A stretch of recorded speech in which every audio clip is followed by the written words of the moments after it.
Central Kashmir के सोनमर्ग इलाके में आपने कल देखा कि भयानक आग थी। भयानक आग इतनी थी कि 40 से 45 शॉपकीपर्स, होटलियर्स, रेस्टोरेंट्स जो जमीन बोझ हो गए। उसी के सब ग्राउंड जीरो से हमने एक रिपोर्ट तैयार किया है, जिसमें आपने ट्रेडर्स बॉडी के प्रेसिडेंट को भी देखेंगे, उसके बाद एमएलए को भी देखेंगे, ड्यूकाम को भी देखेंगे, डिप्टी कमिश्नर को भी देखेंगे, एसडीएम को भी देखेंगे। लेकिन क्या रिपोर्ट हमने गुलिस्तान टीवी नेटवर्क ने आज ग्राउंड जीरो से बनाया, आप देखते रहे गुलिस्तान न्यूज, और इस स्पेशल रिपोर्ट में आपको पूरी डिटेल्स और हकाइक दिखाएंगे। सेंट्रल कश्मीर के गांदरबल में आपने देखा कि कल शाम को 6 बजे जब यहाँ पे एक होटल में आग नमूदार हुई, आग इतनी भयानक हुई कि 3 घंटे में सोनमर्ग को जमीन में मिलाया, और सोनमर्ग में 45 से लेकर 50 होटल यहाँ पे जल गए। और ये मेरे पीछे जो होटल है, इससे आग नमूदार हुई। उसके बाद फायर एंड इमरजेंसी व्हीकल 2 घंटे के बाद पहुंची, और यही कारण है 35 साल से यहाँ के ट्रेडर्स, यहाँ के ताजिर, यहाँ के होटलर्स यही मांग करते थे कि यहाँ पे फायर एंड इमरजेंसी व्हीकल की जरूरत है। मेरे साथ थोड़ी देर में मंजूर लोन भी जुड़ेंगे, जो सोशल एक्टिविस्ट भी है, कंगन इलाके माने जाने हर बार आंटोज रहते हैं, उससे भी जानना चाहेंगे क्या वजूहात है, क्या उसका कहना है, उससे भी पता चलेगा। जी मंजूर। सबसे पहले मैं आपका शुक्रिया अदा करता हूँ। अफसोसनाक वाकया है, सोनामर्ग आग की वारदात में 40 से 45 दुकान खाकिस्तर हुए। मैं सीधा और सादा सवाल एडमिनिस्ट्रेशन और यहाँ की सियासी लीडर से करना चाहूँगा। आज तक डिस्ट्रिक्ट एडमिनिस्ट्रेशन में कितने ऑफिसर्स आए, सोनामर्ग डेवलपमेंट अथॉरिटी में कितने सीईओ ऑफिसर आए, लेकिन आज तक किसी की इनकी जेन्युइन डिमांड पूरी नहीं की गई। कितने सीएम आए, कितने जो है एमएलएज आए, लेकिन आज तक इनकी जेन्युइन डिमांड को जो है नजरअंदाज किया गया। अगर वक्त पर फायर एंड इमरजेंसी की गाड़ी होती तो इतना बड़ा हादसा ना होता, वक्त पर आग की वारदात को रोका जाता। मुझे लगता है 20 साल से ट्रेडर्स फेडरेशन सोनामर्ग जो है हर दफातर में गए और एक गाड़ी के लिए डिमांड करते रहे, लेकिन उनकी डिमांड आज तक पूरी नहीं की गई। इस वीडियो की वसातत से मैं एडमिनिस्ट्रेशन को सीधा अवेयर करना चाहूंगा कि इसके बाद भी अगर आप जो है आप होश के नाखून नहीं लेते हैं, तो मुझे लगता है सोनामर्ग ट्रेडर्स फेडरेशन के साथ साथ हम जो एक्टिविस्ट्स है सड़कों पे आएंगे, और हम फिर सड़कों पे आके आपसे जेन्युइन डिमांड्स लेना जो है जानते हैं। मैं ट्रेडर्स फेडरेशन कंगन का प्रेसिडेंट बोल रहा हूँ। देखिए, ये जो कल यहाँ पे एक बदकिस्मती से ये वाक़ा रोनमा हुआ, ये पहली दफा नहीं है। बार बार ऐसे वाक़ात इन सालों में हमें बहुत दफा देखने को मिले, लेकिन एडमिनिस्ट्रेशन टस से मस नहीं हो रही है। मुझे इस पे एक शेर याद आता है कि मैं रोना अपना रोता हूँ, वो हंस हंस के सुनते हैं, उन्हें दिल की लगी एक दिल लगी मालूम होती है।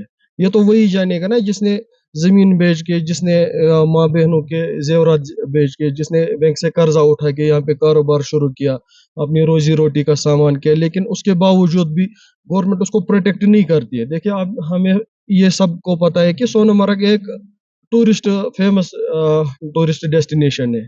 ये बस इसी नाम से मशहूर नहीं है। सोनमर्ग बहुत सारे और वजूहात की वजह से भी मशहूर है। आप देखते हैं कि ये गेटवे टू लद्दाख है, श्री अमरनाथ जी जो यात्रा होती है एनुअली, वो भी यहीं से गुजरती है, और यहाँ इनकी अपनी भी इंस्टॉलेशन से गवर्नमेंट की अच्छी खासी इन्वेस्टमेंट है यहाँ पे मिलिट्री इंस्टॉलेशन से।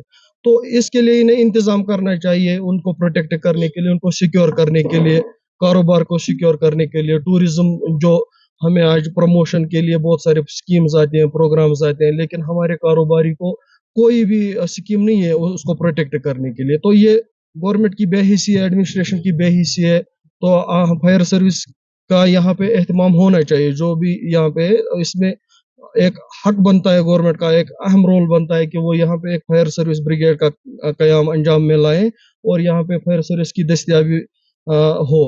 क्योंकि हम देखते हैं यहाँ पे जो नियरेस्ट फायर सर्विस स्टेशन है वो गुंड से है, वो तकरीबन 10-15 किलोमीटर की दूरी पे है, वो यहाँ पे टाइम पे बर वक्त नहीं आ सकता है। तो यहाँ पे इतनी सारी इन्वेस्टमेंट्स हैं, गवर्नमेंट की, प्राइवेट भी है, और मैंने जो कहा कि बहुत सारे रीजंस की वजह से सोनमर्ग की एक अलग इम्पोर्टेंस है। तो उस इम्पोर्टेंस को मद्देनजर रख के ये सब डिजर्व करता है कि यहाँ पे एक फायर सर्विस स्टेशन होना चाहिए, ताकि हमें बार बार ये सारे लॉसेस सहने ना पड़े। और हम डिमांड करते हैं गवर्नमेंट से कि अप्रोप्रिएट कंपनसेशन दिया जाए सारे दुकानदारों को जिन्होंने यहाँ पे लॉस सफर किया है। बस यही गुजारिश रहेगी। तो इसमें आपको पता है कि कल एक अनफॉर्चुनेट इंसिडेंट जो हुआ है और इसमें बहुत जो है लोगों का काफी नुकसान हुआ है इसमें। अब इसमें ठीक बात ये रही कि लोगों की समझबूझ की वजह से एक तो जान का कोई ऐसा नुकसान नहीं हुआ है, तो उसके लिए तो हम शुक्रगुजार हैं सभी के कि सबने बहुत अच्छे से इस जो डिजास्टर पे काम किया। मार्केट एसोसिएशन हो, यहाँ की जो इंतजामिया है एडमिनिस्ट्रेशन की तरफ से, सभी ने इसमें जितना हम इसे बेस्ट कर सकते थे इसको इस तरह से किया। फायर स्टेशन के हवाले से यहाँ पे क्योंकि जो वेदर की कंडीशन के हिसाब से अभी यहाँ पे शुरू में नहीं बना था, तो इसके लिए भी एक लैंड आइडेंटिफाई हमने की है और उसको भी एडमिनिस्ट्रेशन के साथ टेकअप किया जाएगा। बट टेम्परेरी मेजर के लिए अभी फायर टेंडर जो है 2 जो है तैनात किए जाएंगे, जेड बोर्ड के पास और एक यूथ हॉस्टल के पास में। इसके अलावा और भी जो जरूरत है उसके लिए हमने जो है डिस्कशन कर लिया है। इसमें डायरेक्टरेट ऑफ फायर सर्विस से भी हमें सहयोग मिलेगा। दूसरा, मैं आपको आश्वस्त करता हूं कि पूरी इंतजामिया, आप देख रहे हैं माननीय एमएलए साहब भी यहाँ पे है, डीसी साहब है, एसएसपी साहब है, और सभी लोगों ने इसमें जो है बेस्ट इनके लिए जो हम कर सकते हैं वो किया है। जहाँ तक रिलीफ का ताल्लुक है तो इसमें एडमिनिस्ट्रेशन गवर्नमेंट को हम उसमें सबमिट करने वाले हैं कि इसमें क्या इसमें हम रिलीफ इसमें प्रपोज करेंगे, उसके बाद फिर एडमिनिस्ट्रेशन इसमें डिसीजन ले लेगी। इसके अलावा यहाँ की मार्केट एसोसिएशन से हमारा बहुत सारा डिस्कशन हुआ है कि इसको ऐसे इंसिडेंट्स आगे और ना हो। और आपके माध्यम से देखिए, मैं फिर से एक बार रिक्वेस्ट करता हूँ कि जब हादसा हो जाता है तब हमें समझ आती है। हमारे लिए आग जो है एक तरीके से एक दुश्मन का काम करती है ऐसे टाइम में। तो आप सबसे रिक्वेस्ट रहेगी आपके माध्यम से कि सभी जो एस्टेब्लिशमेंट्स हैं, अगर वो फायर के जो इंतजाम है वो कर लें और ज़्यादा से ज़्यादा अगर इंश्योरेंस अपना वो करा लें, तो इस तरह की जब त्रासदी होती है तो उससे हम बच पाते हैं। तो एक फिर से हमें रिक्वेस्ट रहेगी आपके माध्यम से सभी जो हमारे कश्मीर प्रोविंस में सभी लोग हैं जो कमर्शियल एस्टेब्लिशमेंट में हैं कि इसको जरूर वो ध्यान दें, क्योंकि आज से मतलब 2 दिन पहले किसी ने सोचा नहीं होगा कि इस तरह का हादसा हो सकता है। तो हमें हर चीज़ के लिए तैयार होना चाहिए। और मैं फिर यकीन दिलाता हूँ कि पूरी इंतजामिया एडमिनिस्ट्रेशन जो है साना बसाना सभी लोगों के साथ खड़ी है और उनका पूरा एकदम सहयोग करेगी कि जिससे जल्दी से जल्दी ये लोग अपनी नॉर्मल लाइफ फिर से स्टार्ट कर सकें। रिहैबिलिटेशन के लिए आपको पता है कि ये जो स्ट्रक्चर्स है, जब इन लोग को यहीं पे रिकंस्ट्रक्शन रिनोवेशन करेंगे तो उसका जो प्रोसीजर के अंतर्गत इसको एक्सपेडाइट कराया जाए, डिस्कशन हो गया है मार्केट एसोसिएशन से भी, वो अप्लाई करेंगे और उसमें इनको तुरंत जो है जो परमिशंस वगैरह है वो है, और उसके बारे में पूरा डिस्कशन इनके साथ हो चुका है। सोनमर्ग की आग की वारदात के बाद सारे कश्मीर हो, कंगन हो, गांदरबल हो, सब के सब सोनमर्ग पहुंचे। इस जो आग की वारदात कर यहाँ पे भयानक आग की वारदात हुई, उसमें जो 40 से 45 होटलर्स, शॉपकीपर्स, बाकी सारे दुकानदार यहाँ पे जमीन बोझ हो गए। उसी के सबब मेरे साथ जुड़ेंगे जेके ईसीसीआई के चेयरमैन शाह फयाज, वो भी यहाँ पे पहुंचे, क्योंकि हर किसी का फर्ज है जब किसी को भी मुसीबत आता है तो उसके साथ इजहार हमदर्दी करना जरूरी है। यहाँ पे थोड़ी देर पहले ड्यूकाम भी आए थे, डिप्टी कमिश्नर भी आए थे, एमएलए भी आए थे। तो चेयरमैन जेके ईसीसीआई शाह फयाज क्या कहना चाहते हैं उससे जानना चाहेंगे। जी देखिए, आपका शुक्रिया। पहली बात ये हमारी तरफ से ये एक इनको हम यहाँ पर इसलिए आए हैं ताकि हमारी तरफ से जो भी हो सके हमारे एम्प्लॉयज जो है हम किस हद तक सपोर्ट कर सके एडमिनिस्ट्रेशन और फायर विक्टिम्स का, इसलिए हम यहाँ पे आए। दूसरी बात ये है कि एज ए सिविल सोसाइटी और यहाँ के रेजिडेंट्स होने के नाते यहाँ पे एक गफलतशारी हो गई है। वो किस लेवल पे हो गई, इसकी एक इन डेप्थ इंक्वायरी होनी चाहिए कि आखिर एक अगर पहलगाम में फायर सर्विस है, अगर यहाँ गुलमर्ग में है, ऑल जो फ्लैश पॉइंट पे है पिकनिक स्पॉट्स वहां पे होते हैं, इसी तरह से सोनमर्ग है और ये गेट वे ऑफ लद्दाख है। यहाँ से है लद्दाख के सारे जो है एक्टिविटीज होती है यहाँ से शुरू होती है। मुझे लगता है यहाँ पे होना ना होना ये बहुत ही एक मतलब दिस इज अनबिलीवेबल थिंग रही एक बात। दूसरी बात ये है कि इसमें जो है हमारी तरफ से, हमारी ऑर्गेनाइजेशन की तरफ से, हमने ड्यूकाम साहब से कल शाम को जब ये हुआ, मैंने ड्यूकाम साहब से बात की। हमने कहा कि हमारे वॉलंटियर से, हालांकि हमारे हेल्थ के लोग जो हैं वो यहाँ पे कल शाम को मौजूद थे। 15 के करीब जो है माइनर इंजरीज भी आई है। हेल्थ हमारे वॉलंटियर जो हेल्थ डिपार्टमेंट के हैं यहाँ पे काम करते हैं, 15 के करीब छोटी माइनर इंजरीज भी आई है लोगों को, तो वहाँ पे उन्होंने उनका बिल्कुल वो यहाँ पे खड़े थे। हमारी तरफ से भी अगर कहीं पे भी किसी की जरूरत हो, वॉलंटियर्स की जरूरत हो, हमें किसी कॉर्नर पे ये बात उठानी पड़े, देखिए डैमेज तो हो गया, इसको तो कंट्रोल करना था पहले ही जब यहाँ पे फायर सर्विस होता था। अब नहीं था तो जो हो गया था वो होना, लेकिन अब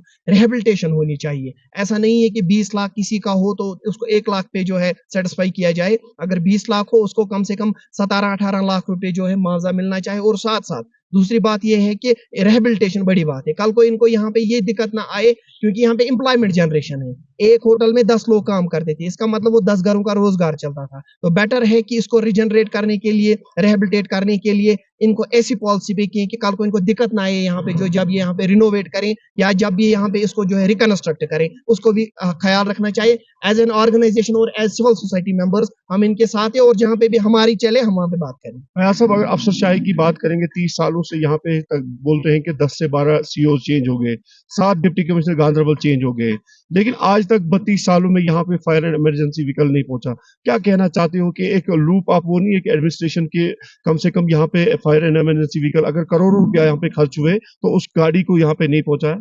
देखिए, एज सिविल सोसाइटी मेंबर्स हम यही बात कहते हैं और करेंगे भी कि ये तो अलमिया है, गुलमर्ग एक पिकनिक स्पॉट है, पहलगाम है, बड़े-बड़े पिकनिक स्पॉट वहाँ पे तो ऑलरेडी इंस्टॉल है। यहाँ पे तो एक तो ये स्ट्रेटेजिकली इंपॉर्टेंट प्लेस है। यहाँ से तो कानवाई जाती है, यहाँ से फोर्सेस की मूवमेंट रहती है, यहाँ से लद्दाख ट्रैफिक की मूवमेंट रहती है, यहाँ पे टूरिस्ट होता है, यहाँ पे यात्रा होती है, यहाँ के बहुत सारे, हालांकि यात्रा के दिनों में तो रहती है, लेकिन परमानेंटली यहाँ पे एक फायर सर्विस इंस्टॉल ना होना, ये कौन सा बड़ा तूफान था, ये कौन सा बड़ा, इसमें कौन से बड़े उतने फंड्स यूटिलाइज होते वो होना था। इसकी इन डेप्थ एक इंक्वायरी होनी चाहिए, आखिर इसमें डिले क्यों हुआ और कौन लोग रिस्पॉन्सिबल है। सोनमर्ग का सानिहा आपने कल शाम से ही देखा, सोशल मीडिया हो, बाकी सारे पोर्टल्स हो, बाकी सारे चैनल्स हो, आपने देखा कि यहाँ पे जो 40 से 45 दुकान जमीन बोझ हो गए। MLA Kangan Mian Mehar Ali, divisional commissioner Kashmir, DC Ganderbal, SSP Ganderbal, SDM Kangan सारे तो पहुंचे। एसडीएम कल शाम को ही यहाँ पे पहुंची थी मैडम। तो उसके बाद अब एमएलए कंगन ने मीटिंग की डिविजनल कमिश्नर कश्मीर से, तो उन लोगों के लिए क्या आगे वाला स्ट्रेटजी रहेगी उससे बात करेंगे हम एमएलए कंगन से, उसके बाद आपको अपडेट करेंगे। सिंह साहब, मैं आपका बड़ा शुक्रगुजार हूँ। आप भी आए, आपने भी रात को मेरे साथ 2-4 बार टाई अप किया, फ़ोन पे भी हम सब लगे थे। मेरी रात को भी एसडीएम साहब से 11:30 बजे तक बातचीत होती रही। मैं कंगन की एडमिनिस्ट्रेशन का सबसे पहले बहुत शुक्रगुजार हूँ कि सारे के सारे रातों रात आ गए, चाहे वो पुलिस से हों, चाहे वो सिविल एडमिनिस्ट्रेशन से हों। जब एसडीएम साहिबा को मैंने बोला तो ये श्रीनगर से आई, रात को 8:30-9 बजे ये पहुँच गई, सारी एडमिनिस्ट्रेशन आ गई। तो लोकल्स जो हैं उनने भी मिलके, एडमिनिस्ट्रेशन ने भी मिलके तो आग पे किसी काबू किया। सबसे बड़ी बात तो यही है, पर ये इसके साथ एक ये बड़ी बदनसीबी है कि यहाँ पे फायर सर्विस नहीं है। मैं जब एमएलए बना तो मेरे पास यहाँ के शबीर साहब की मौजूदगी में एक डेपुटेशन आया था मेरे पास। तो इनकी पहली डिमांड जो थी वो ये थी कि हमें कुछ और ना हो या ना हो, हमें फायर सर्विस चाहिए। तो इनकी डिमांड के बाद मैंने एडीजी फायर सर्विस आलोक साहब के पास में गया। मैं जम्मू जाके इनको मिला, मैंने इनको डीओ लेटर दिया। 1 दिसंबर को मैं मिला एडीजी साहब से। तो उनने उसके बाद यहाँ 3-4 बार टीम भेजी अपनी, एडी फायर सर्विस भेजे और लोग भेजे। तो मैंने खुद भी सीओ सोनमर्ग डेवलपमेंट अथॉरिटी से ये बात की, सीओ साहब से, कि यार मेहरबानी करके इनको 2 कमरे दिए जाएँ, तो उनने नहीं दिए। जब आपके पास करगिल में जब आप अपना मेंटेन करते हो फायर सर्विस, क्योंकि करगिल में से ज़्यादा ठंड होती है, अगर उस टाइम अगर वो 2 कमरे मुझे देते फायर सर्विस के लिए यूथ हॉस्टल में, एक गैरेज दे देते, उसको किसी तरीके से इंसुलेट किया जाता, हीटर लगाया जाता, कुछ किया जाता ताकि उस गाड़ी में जो पानी है वो फ्रीज़ ना होता, तो आज ये हादसा नहीं होता। तो सीओ साहब को मैंने ये बात बोली, सीओ सोनमर्ग को मैंने ये बात बोली कि मैंने कहा, ये मेरे अल्फाज़ हैं कि मैंने कहा खुदा ना करे अगर वहाँ कोई हादसा हो गया तो उसके ज़िम्मेवार आप होंगे। तो ये मैं बड़ी बदनसीबी से कहता हूँ कि उनने इस चीज़ पे अमल नहीं किया गया। उसके बाद आज जब ये हादसा हुआ तो अब यहाँ सब आए हैं। मैं भी आया, डिवकम साहब आए, डीसी साहब आए, सारी एडमिनिस्ट्रेशन आई, हर कोई आया। तो डीसी साहब ने और डिवकम साहब ने जो मीटिंग ली उसमें सबसे बड़ी बात उन्होंने ये कही कि इन लोगों के पास, जो किसी दुकानदार के पास यहाँ पे इंश्योरेंस नहीं है। इंश्योरेंस क्यों नहीं है? क्योंकि इनने ये कहा कि हमने इससे पहले जो सीओ थे जितने भी सोनमर्ग में रहे हैं, तो उनसे बात की तो उनने हमें इंश्योरेंस के लिए डॉक्यूमेंट्स नहीं किया, रजिस्टर नहीं किया। उसके बाद डिवकम साहब ने इनको इमीडिएटली सीओ को ये बात बोली है कि भाई इनको जो ये दुकानदार जो जले हैं, इनको पहले रजिस्टर किया जाए ताकि ये रजिस्टर हो जाएँ सीओ डेवलपमेंट अथॉरिटी के पास, जैसे पहलगाम में है, गुलमर्ग में है, और फिर इनका एक इंश्योरेंस का जो है प्रोसेस वो स्टार्ट किया जाए। दूसरे नंबर पे उन्होंने ये बोला है कि जिस आदमी का जो स्ट्रक्चर 2 मंजिल थे यहाँ पे, वो इमीडिएटली इस पे कल से काम लगाए। और चीफ मिनिस्टर साहब ने भी ये अपने डिवकॉम साहब ने बताई, मेरे साथ भी राब्ते में है सीएम ऑफिस, तो उनने मुझे भी ये बताया कि हम इसको कल एसडीआरएफ के अंडर लेने की कोशिश करेंगे, जितनी मदद होगी हम की करेंगे। उसके बाद चौथी पॉइंट जो है वो ये आता है कि हम जितने भी एमएलएज हैं, हर एमएलए से अपनी कॉन्स्टिट्यूंसी के लिए एक बजट मांगा गया था, मेरे से भी मांगा गया है। तो मैंने अपने कॉन्स्टिट्यूंसी में जो सोनमर्ग में जो मैंने देखा कि फायर सर्विस की बिल्डिंग नहीं है, तो मैंने अपनी जो मेरे जो फंड जो थे मेरे को जो अलॉट हुए थे, तो मैंने उसमें एक पॉइंट रखा है बाज़ाब्ता तरीके से कि सोनमर्ग में फायर सर्विस की बिल्डिंग बननी चाहिए। उस चीज़ की जो कॉपी है वो एक कॉपी डीसी गांधरबल के पास है, एक सीएम ऑफिस में है। तो ज़मीन जो है वो कल रात को ही इनने लोकेट की है, एक कनाल एसडीएम साहिबा ने, इनने मुझे रात को ही बताया, ज़मीन गवर्नमेंट ने देख ली है, तो इंशाल्लाह ताला उस पे बहुत जल्दी काम लगेगा। फिलहाल तब तक हम इसमें डिवकम साहब ने ये कहा है कि तब तक हम मैंने भी ये कहा है, डिवकम साहब ने ये कहा है कि तब तक हम यूथ हॉस्टल में कमरे लेके और वहाँ पे इनको अगले 4-5 दिन में फायर सर्विस को शिफ्ट किया जाएगा। अब टेम्परेचर भी ठीक है, मुझे नहीं लगता कि अब पानी फ्रीज़ हो। अगर पानी फ्रीज़ भी हो, तो उसके लिए बाज़ाब्ता एक गैरेज बना के उसमें बाज़ाब्ता हीटिंग का अरेंजमेंट करके पर अगले 2-4 दिन में ये चीज़ हो जाएगी। मेरे साहब 2007-8 में 9 में भी आग लगी थी, आग की वारदात लगी थी। यहाँ पे सबसे पुराना होटल था सनफ्लावर, बिल्कुल, उसके मालिक को हार्ट अटैक भी हुआ था और बिल्कुल। उसी कारण है कि उसकी डेथ हुई थी। मैं कहीं मिला न कहीं उनसे। 2025 में जो यहाँ के दुकानदार हैं, उन जिन्होंने लोन लिया है, ज़मीन बेची है, घर के ज़ेवरात बेचे हैं, जो पिछले 30 सालों से, चाहे माज़ी की हुकूमतें या माज़ी के अफसरान, 7 डिप्टी कमिश्नर चेंज हो गए। पिछले 3 सालों से यहाँ की ट्रेडर्स बॉडी 3 बार डिप्टी कमिश्नर गांधरबल को मेमोरेंडम दिए। एलजी साहब कहीं न से कहीं आपको नहीं लगता है कि लूप होल है कि बहुत बड़ा। ऑफिसरान नहीं, बिल्कुल, नहीं, एरोगेंसी वो अपनी वो बिल्कुल, उससे बिल्कुल। चलाती है, मनमानी इन चलते हैं। शॉर्ट वही कारण है कि सोनमर्ग में ज़मीन बोझ बिल्कुल, बिल्कुल। इन शॉर्ट मैं ये बात कहूँगा कि गरीब के साथ कोई नहीं है, गरीब की कोई नहीं सुनता है। इन शॉर्ट लोगों की बदनसीबी है, इन सब की बदनसीबी है। इनके साथ मेरी भी बदनसीबी है और ये मेरे लिए भी शर्म की बात है कि 2025 में यहाँ पे फायर सर्विस नहीं है। ये होना चाहिए था, ये हम सब की बदनसीबी है। मैं आवाम से ये आपके चैनल के थ्रू वादा करता हूँ कि सबसे पहला कुछ और हो या ना हो, यहाँ फायर सर्विस एस्टेब्लिश किया जाएगा। मैं सीएम साहब से भी बात करूँगा, फायर सर्विस के जो एडीसी साहब हैं उनसे भी बात करूँगा। इंशाल्लाह ताला ये मेरी पहली प्रायोरिटी रहेगी कि अवाम का जो है उसको उनकी प्रॉपर्टी की किसी तरीके से उनकी हिफाजत करनी। ये फायर एंड इंशाल्लाह इमरजेंसी व्हीकल आएगी। बिल्कुल, लेकिन अब जो इनको मदद की ज़रूरत है, ये नहीं कि इनको 50,000 रुपया, लाख रुपया, जिसके पास 25 लाख, 30 लाख, 40 लाख का नुकसान हुआ, जिसके पास घर में कुछ नहीं है, कुछ भी उसको नहीं कुछ है। मदद चाहिए जो मुझे लगता है कि हाई लेवल की ज़रूरत है यहाँ पे। चीफ बिल्कुल, मिनिस्टर बिल्कुल। या एलजी एडमिनिस्ट्रेशन, आप उसके ऊपर क्या हाँ, कहते हैं? हाँ, बिल्कुल, इनने तो बताया कि खुद भी मैं सीएम ऑफिस से इन टच हूँ। उन्होंने कहा कि हम इसको एसडीआरएफ में कवर करके इनकी मदद की जाएगी। वो डिवकॉम साहब से भी इन टच हैं, सीएम साहब मेरे साथ भी इन टच हैं। तो सीएम साहब से बात करके इनको सबको एसडीआरएफ में मुआवजा दिलाएँगे और बाज़ाब्ता बाकी तो इनने मेरे ख्याल से कल पूरी रिपोर्ट तैयार कर ली है, मुआवजा मिलेगा और उसके बाद इनका बैंक का लोन है। तो मेरे को लोगों ने ये बात बताई है कि बैंक का जो लोन है उसकी बड़ी दिक्कत है। मैंने डिवकम साहब से भी ये कहा है, मैं जेके बैंक से भी मोहतिबाना गुज़ारिश करता हूँ कि हालात को देख के, मौसम को देख के, जो भी हो मैं खुद इन लोगों को लेके जाऊँगा। मैं चेयरमैन साहब से भी मिलूँगा और इनके जो फाइनेंशियल जो असिस्टेंस है बैंक के जो है उसमें भी इनको किसी न किसी तरीके से मैनेज करवाने की कोशिश करूँगा। मेरी पूरी कोशिश है, मैं इस दुःख की घड़ी में इनके साथ हूँ।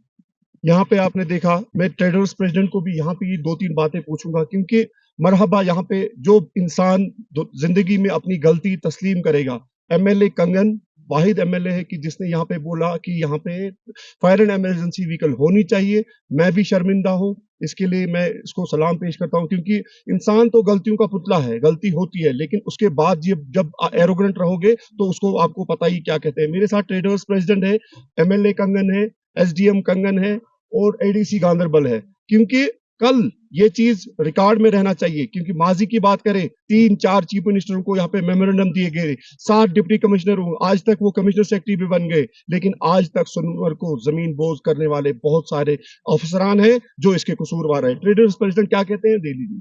जी, आपका बहुत-बहुत शुक्रिया जी। देखिए, आपने कहा कि एमएलए कंगन है ये माशाल्लाह, लेकिन मैं इसको फैमिली मेंबर समझता हूँ कि जैसे ज जब भी ज ज ज जब से ये एमएलए यहाँ बन गया है कि मुझे ऐसा लग रहा है कि हमारा फैमिली मेंबर है। और बात जब से सुनता है मुझे लग रहा है कि मैं एक दोस्त के साथ बात करता हूँ, मैं एक भतीजे के साथ बात करता हूँ। और यही वजह है कि जहाँ जो भी यहाँ पर एडमिनिस्ट्रेशन है, मैं इनका भी तहे दिल से शुक्रगुजार हूँ कि इन्होंने भी हमें ऐसे मौके पे फैमिली मेंबर का जो सपोर्ट है वही जैसा मुझे माहौल मिला, वही जैसा उन्होंने किया। मेरे साथ मेरी एसडीएम साहिबा है, मेरी बहन है ये, लेकिन इस बहन ने मुझे कल कंधे पे हाथ रख के कहा कि मैं जिंदा हूँ। ये इससे बढ़ के और क्या बात हुई। एक और सर है मेरे पास, इसने कहा, एडीसी साहब ने कहा कि हम है ना, हम है, लेकिन ये हम है मुझे बहुत जरूरत है, ये हम है मुझे उस टाइम जरूरत है जब मैं इस कंस्ट्रक्शन को फिर दोबारा तामीर करूंगा। और एमएलए साहब से एक और मुद्दा गुजारिश करता हूँ कि आया कि हम आप समझ लेना कि खुले आसमान के तले मेरी फैमिली बैठी हुई है सोनमर्ग में। जी आपसे गुजारिश मेरी है। नहीं, ये इनकी नहीं, ये मेरी फैमिली बैठी है। मैं ये मेरी फैमिली बैठी है, मेरे घर वाले बैठे हैं। पूरी मदद होगी, फाइनेंशियल असिस्टेंस से लेके हर किसी भी जगह इनकी पूरी मदद होगी इंशाल्लाह ताला। कोई किसी किस्म की परेशानी नहीं होगी। ये मैं आपको वसूख से ये बात कहता हूँ। हायर से हायर अथॉरिटी से बात करूंगा। जिस अफसर के पास जाना होगा मैं वहाँ इनके लिए दिन रात खड़ा हूँ और इनके हर इस दुख के गम की घड़ी में मैं इनके साथ खड़ा हूँ। मुझे पता है ये कितने परेशान हैं। ये मेरी फैमिली है और इनकी कोई परेशानी अब नहीं होगी। इनको जब तक ये वापस अपनी दुकान, अपनी एस्टेब्लिशमेंट में वापस ऐसी नहीं खड़ी करेंगे, मैं इनके साथ खड़ा रहूंगा। एसडीएम मैम का एक और शुक्रगुजार है कि इसने ऑनलाइन इसी वक्त हमारा जो नुकसान हो गया, कितनी दुकानें कितना जल गया है, ऑन स्पॉट वो ऑनलाइन कर रही है इसी वक्त। वो हमें उस वक्त जरूरत लगेगा कि जब हमें कोई डॉक्यूमेंट्स पेश करने होंगे। इसलिए हम शुक्रगुजार है एसडीएम साहिबा के। दूसरे जो भी हमें ऑफिसर है उन्होंने कहा कि हम अभी तुरंत ऑनलाइन करके सबका जितना नुकसान हो गया, कोई शाल वाला है, कोई इलेक्ट्रॉनिक है, कोई किरियाना है, ये लाखों की बात है रेडीमेड गवर्नमेंट से। मैं इसने अलग अलग ये छांट करके ये लिख दिया किसका क्या था, किसका कितना नुकसान है। इसके लिए भी हम एडमिनिस्ट्रेशन का शुक्रगुजार। मैं पूरी डिस्ट्रिक्ट एडमिनिस्ट्रेशन का बड़ा शुक्रगुजार हूँ, लोकल्स का शुक्रगुजार हूँ। एडमिनिस्ट्रेशन में अभी मैं कल रात को 11:30 तक एसडीएम साहब के साथ फोन पे इन टच था। एडीसी साहब के साथ भी बात हुई। इनने जो वो बनाया है गारमेंट्स का है, क्योंकि अलग अलग दुकान थी, जिस हिसाब से इनने वो प्लेटफॉर्म बनाया है तो इंशाल्लाह ताला वो बहुत अच्छा है। उस हिसाब से सबकी मदद होगी। अवाम का भी शुक्रगुजार हूँ जो कल यहाँ वक्त पे पहुंचे, और डिस्ट्रिक्ट एडमिनिस्ट्रेशन का भी बहुत ज्यादा शुक्रगुजार हूँ। ये आपने देखा तो डिप्टी कमिश्नर गांधरबल जो डिस्ट्रिक्ट का बॉस होता है, उसके बाद आपने देखा एमएलए कंगन मेहर अली का कहना है ये मेरे घर में सब कुछ जो फैमिली मेंबर है ये मेरे घर में आग थी। ये कि ऐसा नहीं है कि मैं शाना बशाना चाहे मुझे किसका भी दरवाजा खटकाना पड़ेगा मैं जाऊंगा और इनको मदद कराऊंगा। और इस तरह यहाँ पे अब सारे अफसरान, divisional commissioner Kashmir, deputy commissioner Ganderbal, SSP Ganderbal, SDM Kangan, ADC Ganderbal, सारे आ रहे थे यहाँ पे, एसडीपीओ, एडिशनल एसपी। लेकिन अब इनको मदद की जरूरत है। आए तो सारे सबों ने यहाँ पे वाहविला किया, लेकिन बात है मदद की, बात है इमदाद की। अगर उमर अब्दुल्ला जिसको यहाँ पे कश्मीर में बहुत कुछ उस पे सोनमर्ग वालों ने उम्मीदें जताई है, अब आने वाले वक्त में ये पता चलेगा क्या माजी की तरह यहाँ पे वही रहेगा कि आज कुछ नया दिखने को मिलेगा। ये सोनमर्ग के मार्केट वाले अब इस इंतजार में रहेंगे कि हमको मदद मिलेगी, और वो जरूर मिलनी भी चाहिए। इनके पास कोई भी सहारा अब अल्लाह ताला के बगैर नहीं रहा। तो देखते रहे आप गुलिस्तान न्यूज़ कश्मीर।